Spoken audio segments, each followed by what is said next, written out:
qu'est-ce que je pourrais dire qui n'a pas encore été dit? Rien d'inédit. À part que le Cameroun est champion d'Afrique. Salade, tomate, oignon, l'actualité à la sauce samouraï. Bonjour la France d'en face. On se retrouve pour un nouveau numéro de Salade, tomate, oignon, l'actualité à la sauce samouraï. Hi. Salade, tomate, oignon, c'est un petit tour d'actualité avec en général en salade plutôt les mensonges et les conneries qu'on entend dans les médias. En tomate, c'est plutôt les choses qui font honte à la France. Et en oignon, les choses qui peuvent me faire pleurer de rire ou pleurer de tristesse. Et on va commencer par la salade. Et cette fois-ci, en salade, j'avais envie de vous raconter une histoire. C'est l'histoire d'Islam. Non, pas Islam Slimani, le joueur algérien de Leicester. Lui, c'est Islam tout court. Islam parcourt le monde. Il va de pays en pays, de région en région. Partout où il passe, c'est jamais simple, mais il se fait pas mal d'amis et il est plutôt apprécié. Un jour, il arrive dans le pays aux 36 000 communes. Ici, on parle de liberté, d'égalité, de fraternité. Islam sent qu'il va pouvoir vivre en paix. Il aime dire « On est dans le pays des Lumières, je n'ai pas à m'inquiéter des idées sombres de certains. » Car oui, il sait qu'il n'est pas le bienvenu pour tous. Ses détracteurs disent « Mais regardez ses amis, ils tuent, ils volent, ils terrorisent. » Islam a beau leur répéter « Mais ce ne sont pas mes amis. Ils parlent en mon nom, mais ils ne me connaissent pas. Ceux qui me connaissent, vous les côtoyez tous les jours. Et s'ils étaient si dangereux que ça, ce pays serait à feu et à sang. » Mais rien n'y fait. Islam fait peur. Et c'est bien pratique, car on peut lui accoler tous les maux de la société. Dernier exemple en date, Jean-Christophe Lagarde, député maire de Drancy dans le 93, a déclaré que si l'usine PSA d'Aulnay avait fermé, c'était à cause d'Islam. Oui, encore lui. Non, ce ne sont pas les raisons économiques. C'est Islam, c'est de sa faute si cette usine a fermé. Mais Islam est habitué aujourd'hui, il sait que souvent, ce sera le bouc émissaire. Donc il aime dire, bientôt, on vous dira que le réchauffement climatique, c'est de ma faute, que la Coupe du Monde à 48 pays, c'est encore moi, et comme par hasard, vous allez les croire, ils auront tellement réussi à vous faire peur que vous allez avaler tout ce qu'ils vont vous raconter. Islam est devenu ces dernières années le grand méchant loup que l'on trouve dans les contes pour enfants. Alors, quelle est la morale de cette histoire? Fuck that shit, y a pas de morale à cette histoire. Nous, on veut du oui-oui, du trop-trop, du petit ours brun. On en a marre de islam à la cantine, islam à la plage, islam à l'usine. Changez de disque, messieurs. Passons à autre chose. Faites-nous rêver au lieu de nous faire peur. Car comme on vient de le voir, l'islamophobie tue. Récemment encore au Québec, 6 morts dans une mosquée. Alors s'il vous plaît, passons à autre chose. On passe à la tomate. Et pour la tomate, j'aurais pu parler de François Fillon et de ses affaires avec Pénélope, mais comme j'aime pas tirer sur les ambulances, je préfère le laisser à terre en espérant que les gens de droite ne le relèvent pas de sitôt. Et je vais plutôt parler de la polémique qui a entouré la nomination comme président des Césars de Roman Polanski. Finalement, Roman Polanski, suite à cette polémique, a refusé d'être président, et les Césars ont décidé que cette année, il n'y aurait pas de président. Rappelons un peu les faits. Roman Polanski, dans les années 70, est un grand réalisateur, et il reçoit chez lui, pour une séance photo, une jeune fille de 13 ans, qui est habituée à faire des photos pour des magazines. Le bon monsieur décide de la droguer, l'alcooliser, et de la violer. Il lui demandera même, avant de commettre ses méfaits, « Dis-moi, Samantha, tu prends la pilule ?»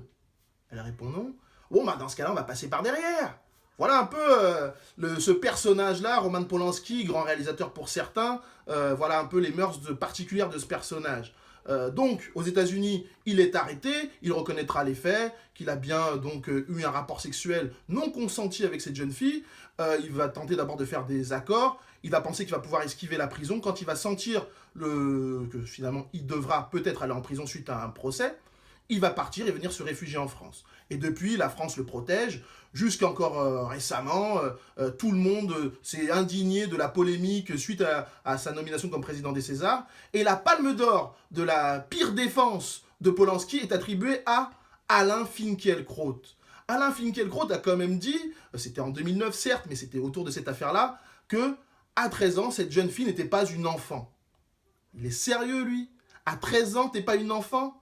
Quand je pense que ce gars-là est accueilli partout dans les médias, télé, presse écrite, radio, on est là, on en fait un intellectuel de renom, alors que moi, depuis que je suis en âge de regarder la télé ou de lire les journaux, il n'a jamais rien sorti d'intéressant, que ce soit sur l'équipe de France de football, sur l'islam, sur la banlieue, sur la France même, sur le rap, en prenant pour cible le rappeur Medine, quoi, le plus dangereux des rappeurs, hein, pour Finkielkraut.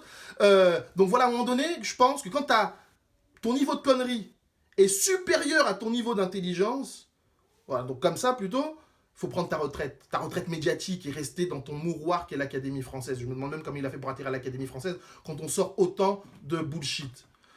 Et j'ai envie, pour le coup, de parodier un coach célèbre, le coach Campos, et dire à mon ami Finkielkraut, Finky pour les intimes, Finky, tu es nul!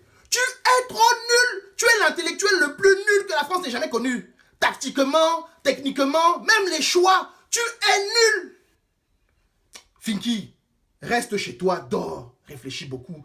Reste chez toi, dors, réfléchis beaucoup. Parce que les bêtises là, dis donc. On passe à l'oignon. Et pour l'oignon, j'avais envie de parler de la négrophobie. Le racisme anti-noir là connaît un festival ces derniers temps, notamment à la CAN, au début de compétition, la Coupe d'Afrique des Nations, hein, dans des matchs entre des équipes du Maghreb et des équipes d'Afrique noire. Sur les réseaux sociaux, on a pu lire des pluies d'insultes négrophobes. Ça allait de singe à esclave, à sale nègre. On a tout vu, tout eu. Ce qui me surprend, c'est que beaucoup de ces insultes provenaient de jeunes arabes de France qui insultent des noirs avec qui eux-mêmes ils ont grandi. Alors que dans ce pays, on est dans la même merde. Comme on vient de le voir, il y a 20 fois plus de chances pour un noir et un arabe de se faire contrôler par la police. Donc ça me flingue qu'on se nique entre nous. La bêtise dans le cerveau des miens, ça m'a toujours rendu ouf. Combien de nos ennemis auraient pu être des nôtres, s'allier à notre cause au lieu de nous pousser à la faute. Donc cessons ces merdes-là parce que ça nous apporte rien. Négrophobie encore. Là, on passe dans le stade directement. Lors d'un match Bastia-Nice, le joueur italien noir Mario Balotelli, joueur de Nice, a entendu des tribunes des cris de singe. Il y a 30 ans, c'était Joseph-Antoine Bell qui recevait des bananes. Joseph-Antoine Bell, gardien camerounais de Marseille, Saint-Etienne et Bordeaux, qui recevait des bananes. Et depuis 30 ans, il y en a toujours eu des insultes racistes dans les stades. Donc à un moment donné, il faudrait des sanctions fortes pour que cela cesse.